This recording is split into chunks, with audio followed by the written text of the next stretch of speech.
This video was made possible by Roamer Batteries. Right, so it turns out that 200 amp hours of lithium batteries is not enough to run our camper van for full-time living. So today we're finally upgrading our batteries.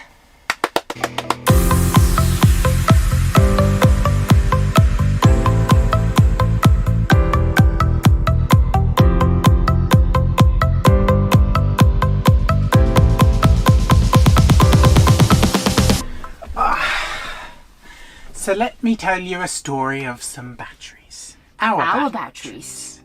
Once upon a time, there were these two very happy Reliant batteries. They were bought over 2 years ago, very happily installed in some novice DIY van builder's van. They were connected up to some solar panels, to a DC charger, to an AC charger, and they were all very happily chugging along. I should have started. So anyway, we've had our two Reliant batteries for 2 years now, and they've been great. Can't floor them. They've been amazing. And this year has been the first complete year of full-time van life. So we have pretty much experienced all of the seasons with our current setup. And throughout the spring, the summer and the autumn, they were flawless. We were electric cooking on them, we ran the heating, all of our lights, powering our laptops because we work full-time on the road, everything like that. They were brilliant. Yeah, it was rather manageable until we reached October. Sometime in October, the sun disappeared, or was so far down that basically we got maybe enough to charge a laptop, if that. And if you would like to hear the full review of our electrical system, then we actually did a video last week about it as a sort of I suppose a memorial for the system that we installed first. So we spoke to our friends at Roma and they sent us an early Christmas present. Mind you, we did still pay for it, but they did send it before Christmas. And this is what they sent us. Oh God! Oh God! No! Take two. Okay. Let's do it together. 460 amp hours of lithium power. These are their brand new Smart 3 lithium batteries, but they didn't just send us this. Oh no. They sent us that. And that. And this. Another 460 amp hour Smart 3 lithium battery.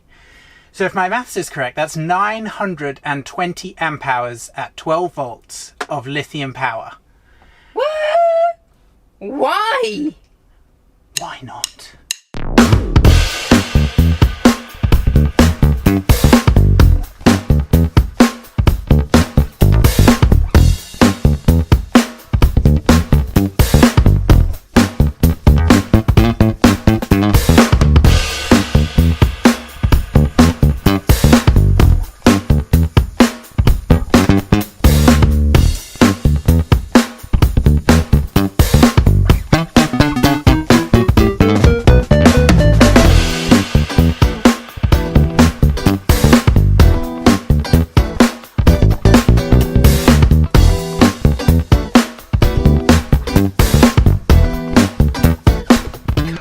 Has happened.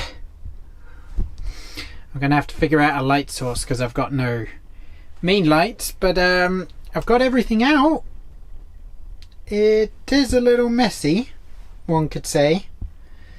Those are the old batteries. By the way, size comparison. These are the new ones. Those are the old ones. So somehow these I've got to fit in there. Something tells me, even though this board is, well, going to be roughly positioned here, I don't think I'm going to be able to really tidy this area up if I don't disconnect everything from this fuse box, which will require labeling. Well, hello there. Now, while Simon's dismantling our entire van to do the electrics upgrade, I thought I should come on here and let you know that this week is another big week. The 12-volt camper electrics workshop is still going on, and you can grab your seat to that with the link down below. We filmed this workshop with all of you newbie van lifers in mind who are in the middle of doing your first camper van 12-volt electrics. So if you're confused about anything, or you just want something clarified, or just a friend who you can ask a question about all of these confusing wires, then that is the perfect place for you to connect and find the answers you need for your 12-volt camper van electrical systems. So if you're looking for that, it's available for you down below, and I hope I see you there. Now let's get back to Sam, because I really want my van put together. Woo! Sweet! Well, they do fit under the couch. Now we've just got to fit everything else back under the couch, which requires a bit of rejigging of the fireproofed boards and such, because I don't want to paint anymore. I'm thinking, if my maths is correct, this panel should be able to fit. You know, next time... Oh yeah, we can fit the MPPT and stuff down there, I think. Yeah, you know, next time I want to build a metal box that is fireproof, so everything will be contained in that box. Because obviously the fireproofing is somewhat redundant when you have flammable fabric on top. Just a tad. So I was hoping that the fuse... Yeah, I was hoping that these could come back essentially in their original. They seem to be able to. Yeah, because the couch comes past this aluminium beam, doesn't it? Mm-hmm. So they are inside, because if I... They are inside, yes. They are inside. What's... Oh, there's L brackets on the back. Catching. There you go. So that's where they would be. So these will be strapped down somehow. We'll get to that in a minute. So I'll work on constructing this board. What do you think? Okay. Let's see what I can do.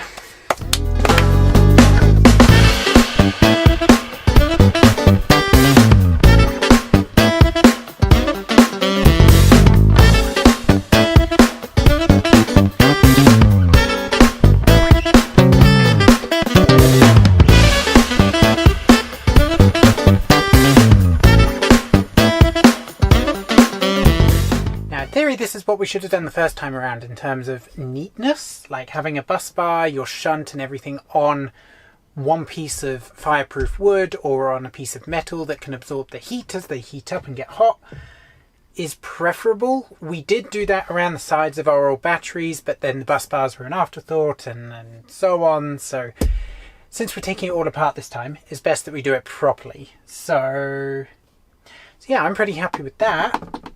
And now I guess I just wire up everything else.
Few cables are the battery cables, and then pretty much just connecting the system to the battery. We fully charged both batteries to 100% with our AC charger in the house beforehand, so both batteries are fully charged, and I don't know why I'm so nervous. I've done this multiple times. So, inverter, bus bar, BMV, battery. Batteries are connected together. Battery capacity is now 920 amp hours. Are we ready for system power on? We're ready for system power on. You ready? 3, 2, 1. Living room light on. Check. Bathroom light on. Backlight on. All of our devices are powering up. We've got the heater coming on, the internet coming on. That's good. Our B&V works. Yeah, auxiliary battery doesn't have a connection. I'll figure that out. -6 amps, 86 watts, 100% power, 13.6 volts. DC's flashing away on lithium. We're good. Heating power up? Heating power up. Based on how many times we've had to repair this heater, we're fairly familiar with its sounds. It's like when there's a problem, it sort of sounds like an intestinal problem. You're like, oh no. There we go. Okay, heat.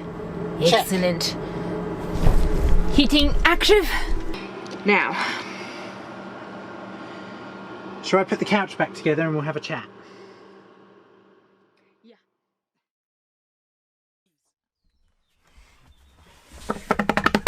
Okay, so it's been 4 long months since the last take of this video. You could say we put the couch back together. Yes. So the batteries have been doing fantastic. Like, Roamer is going strong here. Yeah. Before we posted this video, we actually wanted to test them out for a few months, like proper real world use, how we actually use them on a day-to-day basis, working in the van, traveling in the van, and especially during the winter time, as it's just approaching spring now. We wanted to see how we would actually get on with them so we could do a proper comparison against our old setup. We wanted to see how they would do in the wintertime, especially when we're not driving and when we don't really have any sun coming in. Yeah. And I can tell you, as a actual really good use example, about 2 weeks ago, we parked up next to an abandoned church for 6 full days. We did not move in those 6 full days. We electric cooked every meal that we ate in the van. We did not eat out once, and we barely had any sun coming in because it was all cloudy and foggy and misty, and we were actually in the shadow of trees as well. So throughout that time we went from about 90% down to 20%. We did a proper test all the way down. Actually, we got down to 19.4% before we ended up driving to a free recharging point here in Italy and charged the batteries fully up. Had to make our own cable for that one. More on that in a future vlog. As I said, we electric cooked every meal there, and we haven't used the gas hob once since basically installing these batteries at all. The voltage stays a lot more stable. Even down at 19%, we were still on like 12.85 volts, and even if we chuck on a heavy 2 kilowatt load, they did not drop that strongly. The oven that we have is actually, because we added an electric oven after we got the batteries, that pulls 2,400 watts whenever it's on. Yeah. And it was still functioning just fine at 19%. Like, we kept an eye on the stats and I was like, yep. The thing is, at 19%, that's more or less our old battery capacity. Yeah, 19.4% is about 170 amp hours remaining of our capacity. So we technically still had plenty of power for another 2 days probably. But we don't really want to drop these ones below 20% too often. We just knew that this was going to be our full test. Let's see how they do getting down to 20%. Yeah. I can't recommend Roamer enough, and the idea of having more battery capacity than the standard 200 amp hours. If you're going van life full time, then I would totally recommend having at least 400 amp hours, so you have more off-grid range. And even if you're not cooking electrically as much as we do, you know, it's just really nice to have that little buffer in winter. In the summer, we're about to test it, but we didn't really have a problem in the summer with our old battery setup. So I would guess that we're not going to really have a problem this summer. I don't see why we would. We've got a link in the description to the exact batteries that we bought from them. They're Smart 3 460 amp hour cells, and we bought 2 of them. Yeah, and they come with, what was it, 10-year warranty, and you know, they'll basically repair your battery and then return to you within 2 weeks. So that's really, really cool. That's an excellent deal. That's why we got them. And the link below is an affiliate link, so if you do buy your batteries through that link, then we will get a kickback from the sale, which means that you'll be supporting and funding future videos like this. So if you fancy doing that and you're looking for batteries, please use the link below. That'll be really, really helpful. Really appreciate that. So thank you so much for joining us today. We're super happy with the upgrade we've done. I would do it again twice over. It's amazing. And also don't forget, we are running our A to Z Van Life Bootcamp on 101 Electric. So if that is something that you were looking for, there will also be a link down in the description below for that as well. Lots of good stuff down there. So basically just go and explore the description. Just go. Just go. Click, click, click. It's fine if you don't. If you're just here for our charming personalities and you just enjoy our stupid humour. And also let us know in the description below about your electrical camper van setup. What have you got? What charges have you got? How's that working for you? Are you full time? Do you have family in the van, pets, etc.? Yeah, we would love to know. Bye. 1 second. What? Next week, we're installing our hot water. Oh yeah, great. Join us for that. Cool. Can I go now? You can go now. Off you go.